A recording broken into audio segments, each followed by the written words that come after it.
Thank you, Mr. Chairman. Attorney General Garland, let me just ask you, does your department have a problem with anti-Catholic bias? Our department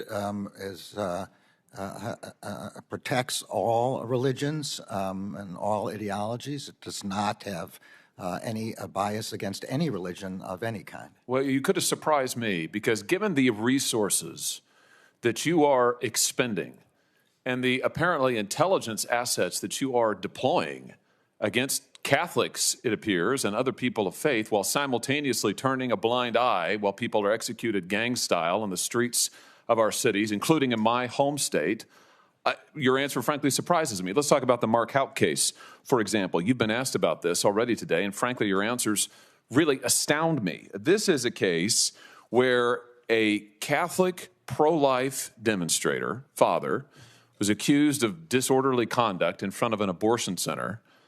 The local prosecutor, the Philadelphia district attorney, who is a Democrat, a liberal, very progressive, declined to prosecute. There was a private suit that got dismissed. And then after all of that, your Justice Department sent between 20 and 30 armed agents in the early morning hours to the Houck's private residence to arrest this guy after he had offered to turn himself in voluntarily. Here's the photo. Once again, you can see the long guns. You can see the ballistic shields. You can see that they're wearing bulletproof vests. Why did the Justice Department do this? Why did you send 20 to 30 SWAT-style agents and a SWAT-style team to this guy's house when everybody else had declined to prosecute and he'd offered to turn himself in? Determinations of how to make arrests under arrest warrants are made based by the tactical operators in the district. They are not. But you surely looked into it by this point, right? You know the answer, surely.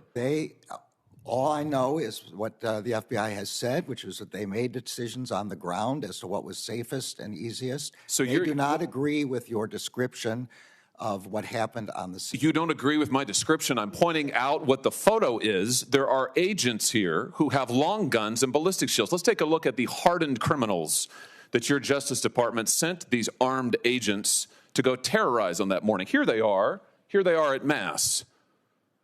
Here's the 7 children with Mr. Houck and his wife. In this early morning, they were all at home. Mrs. Houck has said repeatedly the children were screaming. They feared for their lives.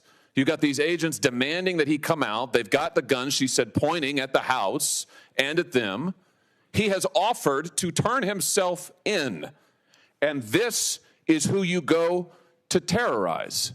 What's really interesting to me is this seems to directly contradict your own memorandum about the use of force at the Justice Department.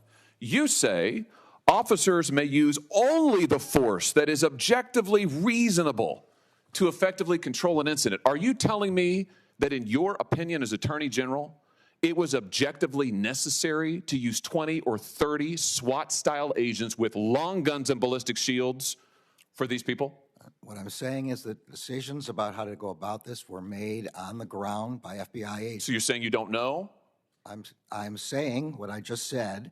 Which is that you're abdicating responsibility? I'm not abdicating responsibility. Then give me the answer. Do you think, in your opinion, you are the Attorney General of the United States? You are in charge of the Justice Department. And yes, sir, you are responsible. So give me an answer. The FBI does not agree with your description. I'm not asking about the FBI. You are the Attorney General. Give me your answer. Do you think that it was objectively reasonable and they followed your guidelines in sending 20 to 30 armed agents to terrorize these people? Yes or no? The facts I have, which are those presented by the FBI, are not consistent with your description. So you think it was reasonable? I'm saying the facts are not as you describe. What, that the children weren't there? That there weren't long guns there? That there weren't agents? What do you dispute? What's the factual premise you dispute? Be specific. FBI said they don't agree with your description of... Be specific. They don't agree with what? Of how many agents, of the agents who were there, and of what their roles were. They don't agree. Do you know the jury in this case acquitted Mr. Houck? So I'm sure you're aware. Do you know how long it took him? I am aware, and we respect the decision of the jury. Do you know how long it took him? I don't know. 1 hour. 1 hour. Philadelphia District Attorney declines to prosecute. The private suit's dismissed. You use an unbelievable show of force with guns that I just note liberals usually decry. We're supposed to hate long guns and assault-style weapons. You're happy to deploy them against Catholics and innocent children. Happy to. And then you haul him into court and a jury acquits him in 1 hour. I just suggest to you that that is a disgraceful performance by your Justice Department and a disgraceful use of resources. I notice a pattern, though.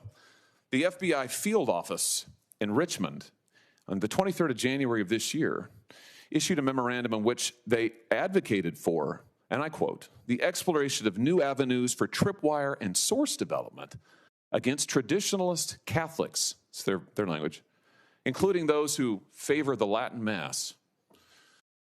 Attorney General, are you cultivating sources and spies in Latin Mass parishes and other Catholic parishes around the country? No, the Justice Department does not do that. It does not do investigations based on religion. I saw the document you have. What did you do about it? It's appalling. It's appalling. I'm in complete agreement with you. I understand that the FBI has withdrawn it and is now looking into how this could ever have happened. How did it happen? That's what they're looking into. But I'm totally in agreement with you. That document is appalling. I'll tell you how it happened. This memorandum, which is supposed to be intelligent, cites extensively the Southern Poverty Law Center, which goes on to identify all of these different Catholics as being part of hate groups. Is this how the FBI, under your direction and leadership, is this how they do their intelligence work? They look at left-wing advocacy groups to target Catholics? Is this what's going on? I mean, clearly it is. How is this happening? The FBI is not targeting Catholics, and as I've said, this is an inappropriate memorandum, and it doesn't reflect the methods that the FBI is supposed to be using. It should not be relying on any single organization without doing its own work. Let me just ask you, as my time expires here, a very direct question. How many informants do you have in Catholic churches across America? I don't know, and I don't believe we have any informants aimed at Catholic churches. We have a rule against investigations based on First Amendment activity, and Catholic churches are obviously First Amendment activity. Well, but I don't know the specific answer to your question. You don't know the specifics of anything, it seems, but apparently on your watch, this Justice Department is targeting Catholics, targeting people of faith, specifically for their faith views. And Mr. Attorney General, I'll just say to you, it's a disgrace.